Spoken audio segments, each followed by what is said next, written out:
Today's episode is about the movie Obsession, and I've given it a rather strange subtitle. What is got over the devil's back is spent under his belly. It's an old proverb, and once you see what happens to Bear, you'll understand exactly why I chose it. And before we get started, spoilers. I'm going to be talking about some major plot points, including the ending. So if you haven't watched it yet and you want to experience it without knowing what's coming, go watch it first and then come back because I have some thoughts about this one. I actually really liked the movie, but at the same time, it made me angry. I finished it and sat there thinking, okay, I liked that. And then, wait. I'm furious. So let's talk about why. Obsession is essentially a supernatural monkey's paw story. We meet Bear, a lonely young man who is secretly in love with his coworker, Nikki. And he's nervous about asking Nikki out. In the opening scene, we actually see him practicing what he's going to say with his friend. And he's trying to work up the courage to finally tell Nikki how he feels. Bear is awkward. He's lonely. And honestly, he's kind of endearing. Then Bear discovers something called the Wish Willow, which is basically this strange vintage toy that can grant wishes. And Bear makes a wish. He wants to be the person that Nikki loves most in the world. And he gets his wish, except he gets it in the worst possible way. Nikki becomes completely obsessed with him. And at first, it seems like a dream. They are kissing, they're canoodling, they're cuddling. There's the obligatory romance montage. Bear finally has the woman he's been pining after, except something is very, very wrong. Nikki's obsession becomes increasingly violent and frightening. And eventually we discover that Bear's wish has brought something supernatural into Nikki, essentially turning her into a vessel for a demon. And now the woman Bear wanted so desperately is trapped inside the monster he created. One of the things I found interesting about this movie is how it introduces Bear, because the movie doesn't initially present him as some creepy monster. He's lonely and he's grieving his grandmother. He's still living in her house. His life feels stagnant. There is this feeling that Bear's entire life has stopped moving, and the people he works with have become his outlet. His social life, his emotional life, his little community. And honestly, I can understand that, especially when you're younger and your friends and coworkers can become like an adopted family. In your 20s, they become the center of your universe because you spend so much time together. You have your routines, your inside jokes, your little rituals, and then eventually people grow up. People start moving on. You know, someone gets a new job, someone moves away, someone gets married, someone has kids, someone discovers a completely different life. And suddenly that little world you thought was permanent isn't. And if you're the person that feels left behind, it can be incredibly lonely. You're watching everyone else take these tentative steps forward while you're standing there thinking, when did everybody start moving without me? It actually reminded me of the song Everybody's Changing by Keane. Everyone is moving forward, and you're trying to figure out where you fit. And I think that's where Bear is. Right now, he's stuck. He's lonely. He's grieving, and he's in love with Nikki. But Nikki is not stuck. She's planning to leave the job that they all work at, and she's planning to move on. Maybe she doesn't even know exactly what she's going to do yet, but she knows she needs to take those tentative little steps into the bigger world. And Bear is horrified by this because if Nikki leaves, then his little world changes. Bear's loneliness is understandable. His fear is understandable and his feelings are understandable. But what he does with those feelings is where everything goes wrong. Bear doesn't want Nikki to choose him. He wants to guarantee that she will. There is something deeply human about wanting to be loved like that, especially when you're lonely, especially when you're watching the person you love move forward with their life. You're afraid they're going to leave you and you're going to be standing there alone. Bear doesn't just want Nikki. He wants to matter to Nikki. He wants to be chosen. He wants to be the person she can't live without. Bear doesn't wish, I hope Nikki gives me a chance. He doesn't wish, I hope I find someone who loves me. I hope Nikki stays in my life. He wishes to become the person she loves most in the world. He doesn't risk rejection. He doesn't give her the dignity of making her own decision. He uses the wish well out to make the decision for her. And that is the moment everything changes. Literally, that exact moment, because he doesn't wish, let Nikki love me. He effectively wishes, make Nikki love me. And those are two completely different things. One allows another person to have agency, and the other takes it away. And at first, Bear gets exactly what he wanted. Nikki is completely into him. They're kissing, they're having sex. She's focused entirely on him, and Bear is living inside his fantasy. But something starts to rot underneath it. Nikki becomes erratic, possessive, threatening, unpredictable. She's jealous. She's frightening. She even begins to move frighteningly.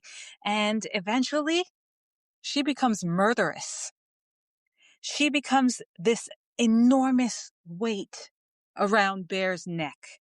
Nikki doesn't seem completely gone. There are these little flashes of herself in there, and she's confused. She's frightened. And she's trying to understand what is happening to her. Eventually, we understand why. Bear's wish has literally thrust this supernatural entity into her body. And this demon entity, what have you, this demon is taking her over. And Nikki is trapped inside of herself. Even when the entity is dormant, she's trying to communicate. She's trying to find her way back to herself. She's in hell. And I'm watching this thinking, this woman is suffering because of a decision that Bear made. She never chose this. And now she's trapped inside of her own body. This is where my sympathy for Bear completely evaporated. Suddenly, Bear is the victim. He's trapped. He's terrified. He becomes desperate.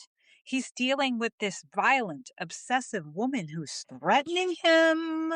The deeper I got into this movie, the less I was thinking about the demon and the more I was thinking about autonomy. So, yeah, he made this wish, and now he's the one that's scared. You did this. You did this to her. Bear turned her into something she never asked to become, and now he's upset because he's suffering the consequences? No, I don't feel sorry for him. The person who's truly trapped here is Nikki, and Bear made that choice. Nikki does do terrible things, absolutely. She becomes dangerous, she starts killing people. But underneath all of that is a woman who's being forced to do things she doesn't want to do. We see pieces of Nikki fighting their way to the surface, clawing their way to be seen. And she is suffering because somebody else made a decision about her without her consent. That becomes more interesting than just a simple be careful what you wish for story. The wish isn't just, I wished for the wrong thing. It's more than that. The wish really means I decided another person belonged to me. We find out that Bear's best guy friend has been sleeping with Nikki on and off secretly. And Bear's upset about it. Why? Nikki wasn't his girlfriend. They weren't in a relationship. She hadn't promised herself to him. She's allowed to have sex with whoever she wants. And the way Bear reacts to this tells us something about how he sees Nikki. He sees her as something he wants to obtain. Nikki becomes like a prize.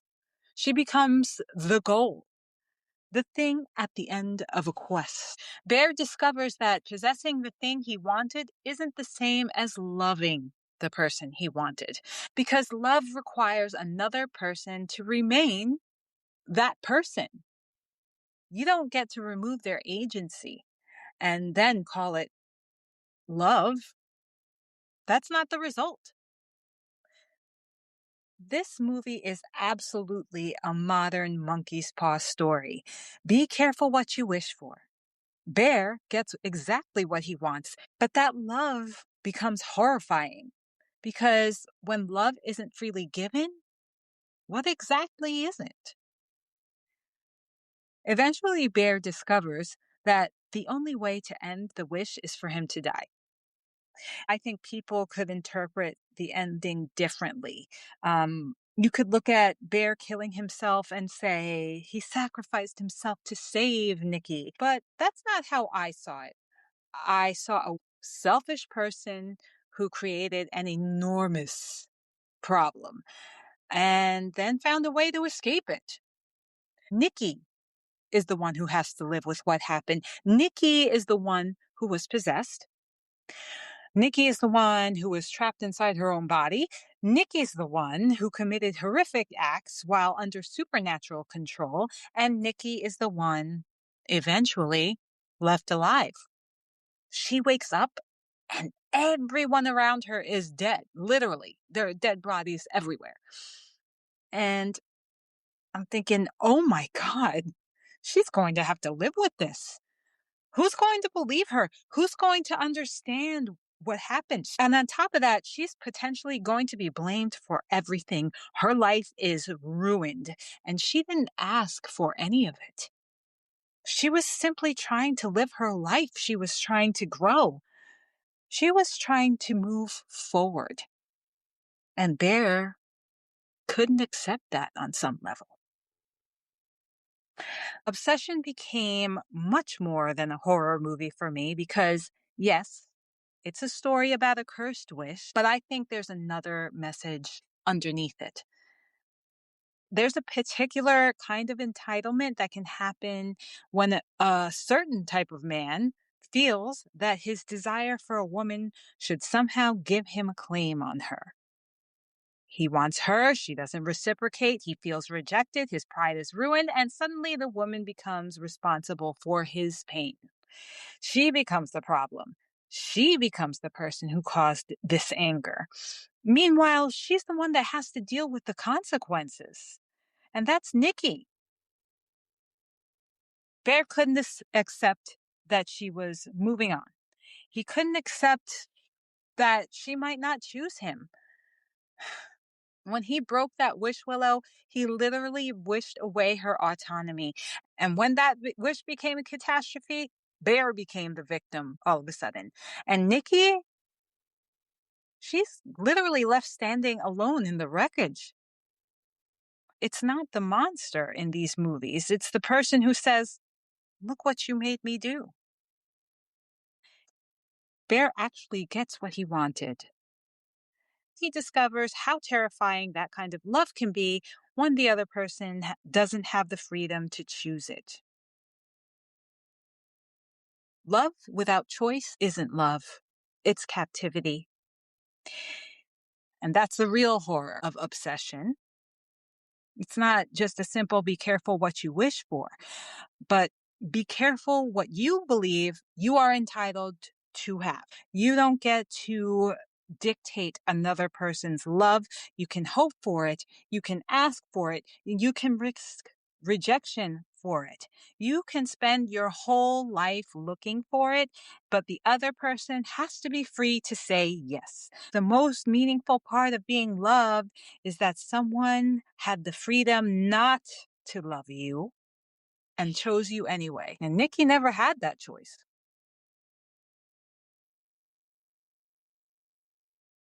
Even though, like I said, I liked this movie, I still walked away angry. I'm still angry if you can't hear it in my voice. Because the more I thought about obsession after I finished it, I realized I was angry about what Bear's wish represented. I don't know if this is what the filmmakers intended. Maybe they wanted to make a really creepy movie and leave it at that. This is where I went with it.